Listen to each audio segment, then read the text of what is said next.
Hey, welcome back to my channel. I am Preeta Kundu.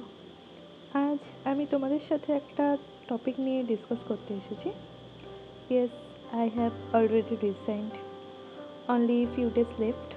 তারপরই aims Kalyani থেকে tata bye bye.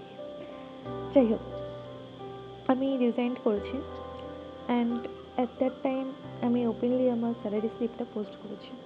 অনেকেই আমাকে কমেন্ট মেসেজ করেছো, নেগেটিভ পজিটিভ মিক্সড রিয়াকশন রয়েছে। অ্যান্ড হ্যাঁ, অবশ্যই নেগেটিভকে আমি ইগনোরই করি। নেগেটিভিটি থেকে দূরে থাকো আর নিজের লাইফে এগিয়ে যাও, নিজের জার্নিটাকে নিয়ে প্রাউড ফিল করো। সো যারা আমাকে মেসেজ করেছো, দিদি এই কোর্সে কীভাবে অ্যাডমিশন নেব, কীভাবে জব পাবো, বেটার অপরচুনিটি কী আছে, প্রিপারেশন, এলিজিবিলিটি, সো তাদের জন্যে আমার নেক্সট ভিডিওটা হতে চলেছে। ইয়েস, আমার পে স্লিপটা পোস্ট করার মেন উদ্দেশ্যটাই হলো তোমাদের ইন্সপায়ার্ড করা। কন্ট্রাকচুয়াল দেখে কিন্তু এই নাক ছিটকানোর কিছু নেই, ঠিক আছে?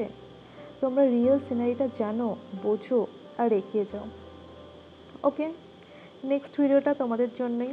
এলিজিবিলিটি থেকে জব প্রিপারেশন সবটাই শেয়ার করব। So stay tuned and let's grow together. Okay, bye bye.